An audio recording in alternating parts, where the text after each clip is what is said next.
ទ្រាំបានវីដេអូនេះមកផុសពុកម៉ែបងប្អូនហើយខ្ញុំក្រោកតាំងពីម៉ោង5ព្រឹកហើយជិះទូករយៈពេល4ម៉ោងចាជិះទូករយៈពេល4ម៉ោងបានទៅដល់ទីតាំងជាមួយទឹកហើយទីតាំងជាមួយទឹកហ្នឹងគេហៅថាកោះព្រីងចាហើយកោះព្រីងហ្នឹងណាបងប្អូនហើយស្អាតណាស់ចាស្អាតហើយទឹកថ្លាពុកម៉ែបងប្អូនឃើញហើយថ្លាដូចកញ្ចក់តែម្ដងចាក្នុងក្រុមខ្ញុំហ្នឹងគឺ4នាក់ចា4នាក់ដដែលនឹងឯងគឺភ្ញៀវម្សិលនឹងឯងពុកម៉ែបងប្អូនចាថ្ងៃនេះគឺថ្ងៃទី3ហើយគាត់ជាមួយទឹកជាមួយខ្ញុំចាថ្ងៃទី3ហើយថ្ងៃទី3ហ្នឹងគឺយើងជាមួយទឹកនៅកោះព្រីងចានិយាយទៅភ្ញៀវហ្នឹងគឺភ្ញៀវដដែលចាក្រុមភ្ញៀវដែលមកពីប្រទេសអ៊ីតាលីនឹងឯងចាគាត់ជាមួយទឹកជាមួយខ្ញុំរយៈពេល5ថ្ងៃចាថ្ងៃនេះគឺថ្ងៃទី3ហើយចា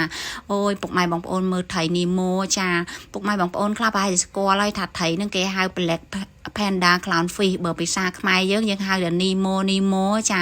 ហើយច្រើនដែរតាចាត្រីនីម៉ូខ្ជូតសឹងអីហ្នឹងចានីម៉ូស្រុកខ្មែរក៏ស្អាតដែរចាមើលភ្ញៀវខ្ញុំកាមេរ៉ាធំដល់ហើយចាកាមេរ៉ាគាត់កាមេរ៉ាក្តីសម័យខ្ញុំឯងប៉ុន្តែខ្ញុំអត់មានលទ្ធភាពទិញទេបងប្អូនហើយរាល់ថ្ងៃប្រើតែ GoPro សិនឯងចាប្រើ GoPro បានឯងចានៅវីដេអូបន្ទាប់ទៀតពុកម៉ែបងប្អូន